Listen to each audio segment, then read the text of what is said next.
دین کی طلب ہوتی ہے، دین کے علم کی طلب ہوتی ہے، تو حدیث مبارکہ میں کیا کہا گیا کہ فرشتے ان کے پاؤں کے نیچے اپنے پر بچھا لیتے ہیں اور زمین کی تمام مخلوق حتیٰ کہ سمندر کی مخلوق بھی اس کے لیے دعائے خیر کرتی ہے. یعنی گھوڑا ہو اللہ کے راستے میں نکل جائے، اس کے غبار بھی اللہ کو پسند ہے، تو اگر کوئی انسان اللہ کی راہ میں نکلے گا تو پھر اللہ تعالیٰ اس کو کیسے کر ضائع فرما سکتے ہیں.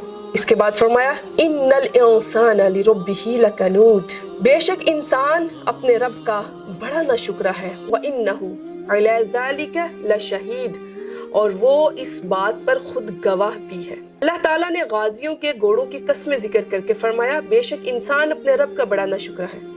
حضرت عبداللہ بن عباس رضی اللہ تعالیٰ عنہ فرماتے ہیں ناشکرے سے مراد وہ انسان ہے جو اللہ کی نعمتوں سے مکر جاتا ہے. اور بعض مفسرین نے فرمایا ناشکرے سے مراد گنہگار انسان ہے. اور بعض مفسرین کیا کہتے ہیں کہ اس سے مراد وہ انسان ہے جو مصیبتوں کو یاد رکھے اور نعمتوں کو بھول جائے. وَإِنَّهُ عَلَى ذَلِكَ لَشَهِيدٌ، اس آیت کا ایک معنی یہ ہے کہ بے شک وہ انسان ناشکرا ہونے پر خود اپنے عمل سے گواہ ہے، اور دوسرا معنی یہ ہے کہ اللہ تعالیٰ انسان کے ناشکرے ہونے پر گواہ ہے. وَإِنَّهُ، اور بے شک وہ لِحُبِّ الْخَيْرِ، مال کی محبت کے لیے لشدید، البتہ بڑا شدید ہے، بڑا سخت ہے، اسے مال سے بہت محبت ہے.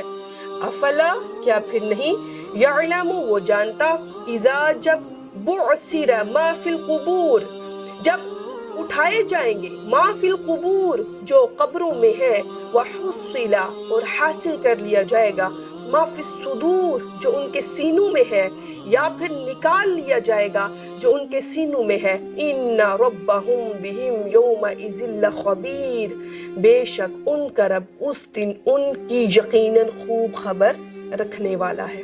ان آیات کا خلاصہ کیا ہوا؟ انسان مال کی محبت، اس کی طلب میں تو بہت مضبوط اور طاقتور ہے، اور اللہ تعالیٰ کی عبادت کرنے اور اس کی نعمتوں کا شکر ادا کرنے میں کمزور ہے.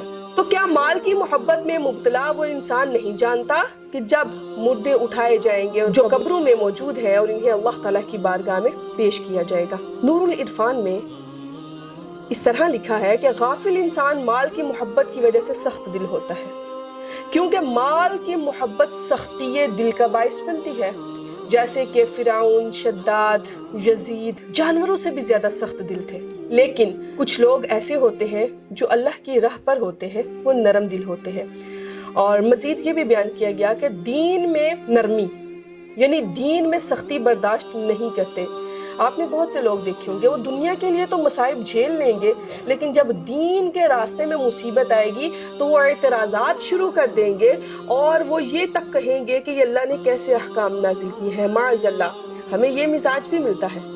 دنیا کے لیے جتنی بھی تکلیف ہوں گی وہ جھیل لیں گے، وہ برداشت کر لیں گے، لیکن جب دین کے راستے میں تکلیف آئے گی تو مختلف ہیلے بہانوں سے کبھی مدارس پر اعتراضات شروع کر دیں گے، کبھی وہ کتاب پر اعتراضات شروع کر دیں گے، کبھی وہ احکامات پر اعتراضات شروع کر دیں گے.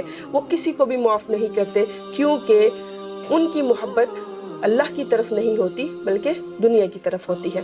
یہاں سے ایک سوال پیدا ہوتا ہے کہ آیا مال سے محبت نہیں کرنی چاہیے، مال جمع نہیں کرنا چاہیے؟ تو محبت کی 4 صورتیں ہیں. ایک ہے حب ایمانی، جیسے کہ حج وغیرہ کے لیے مال کی چاہت رکھنا. آپ مال سے اس لیے محبت رکھتے ہیں کہ میں حج کروں گی، میں سیونگ کر لیتی ہوں، میں عمرہ کروں گی، میں نیکی کا کام کروں گی، میں غربا کو کچھ لے کے دوں گی، میں یتیموں کا سہارا بنوں گی، میں مدارس دینیہ کا خیال کروں گی، میں مساجد بنواؤں گی. ایک ہے حب ایمانی. دوسری صورت ہے حب نفسانی، جیسے اپنے آرام اور راحت کے لیے مال سے رغبت رکھنا، یعنی مال کو جمع کر لینا یا مال اس لیے عزیز ہونا کہ ہماری زندگیوں میں آسانیاں آ جائیں. اس میں بھی اگر انسان طلب کرتا ہے تو کوئی حرج نہیں.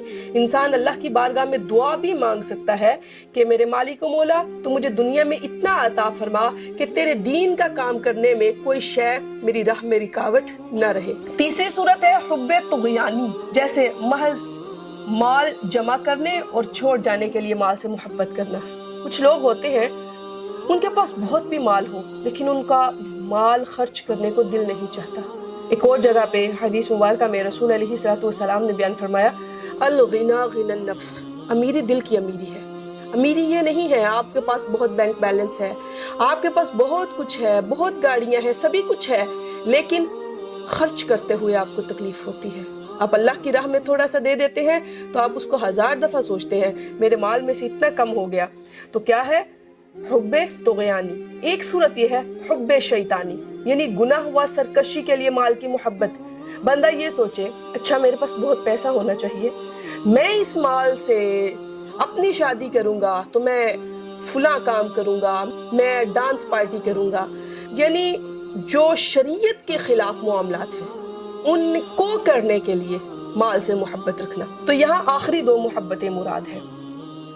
پہلی قسم کی محبت حب ایمانی، یہ تو عبادت ہے۔ حضرت سلیمان علیہ السلام نے فرمایا انی احببت حب الخیر، کہ میں حب خیر سے محبت کرتا ہوں۔ حضور علیہ السلام کو جہاد کے گھوڑوں سے بڑی محبت تھی، آپ بھی محبت فرماتے تھے۔ وہ جہاد کے لیے گھوڑے تھے، وہ اللہ کے دین کے لیے تھے۔ چونکہ مال بہت خیر کا ذریعہ ہے اسی لیے اسے خیر فرمایا گیا۔ لیکن صوفیہ کیا کہتے ہیں؟ صوفیہ کہتے ہیں ایسی ہر نعمت جسے انسان اس انداز میں اپنے دل میں بسا لے کہ وہ منعم حقیقی کو بھول جائے، نعمتیں دینے والے کو بھول جائے، تو وہ بری ہے۔ کیونکہ ان کا ایک اپنا کانسیپٹ ہے، ان کی اللہ تعالیٰ سے محبت اس پیک پوائنٹ کی ہوتی ہے۔ وہ کیا کہتے ہیں؟ وہ کہتے ہیں اندرون دل صرف یار کی محبت ہو، وہاں اغیار نہ ہو، باقی محبتیں دل کے باہر رہیں لیکن فقط اللہ کی محبت دل میں رہے۔ اور کشتی پانی میں رہے سلامت ہے، اگر پانی کشتی میں آ جائے تو ڈوب جائے گا۔ اسی طرح وہ فرماتے ہیں کہ یہ تمام معاملات جو بھی ہیں، جو مال ہے، دولت ہے، ظاہر تک تو ٹھیک ہے، لیکن انہیں جسم کے اندر نہ آنے دو، انہیں باطن تک نہ آنے دو اور دل میں ان کو جگہ نہ دو۔ ایک سوال یہاں پہ یہ پیدا ہوتا ہے، کیا مال اچھی چیز نہیں؟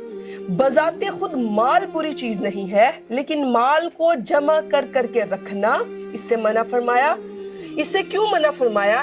اس لیے اس سے منع فرمایا کہ جب انسان مال کو جمع کر کے رکھتا ہے تو وہ لمبی زندگی کی امید باندھ لیتا ہے، اور جب وہ لمبی زندگی کی امید باندھ لیتا ہے تو وہ اللہ کو بھول جاتا ہے۔ جب وہ اللہ کو بھول جاتا ہے تو وہ آخرت کو بھول جاتا ہے، اس کا یقین آخرت پہ کمزور ہوتا ہے، اور جب اس کا آخرت پہ یقین کمزور ہوتا ہے تو وہ گناہوں کی دلدل میں پھنس جاتا ہے۔ اللہ تعالیٰ ہم پہ رحم عطا فرمائے، خیر و عافیت عطا فرمائے، ہمیں اللہ تعالیٰ وہ مال عطا فرمائے جو ہمارے لیے فتنہ نہ بنے، ہمیں اللہ تعالیٰ اولاد ایسی عطا فرمائے جو ہمارے لیے فتنے کا سبب نہ بنے بلکہ ہمارے لیے خیر کا سبب بنے۔ وآخر دعوانا ان الحمد للہ رب العالمین۔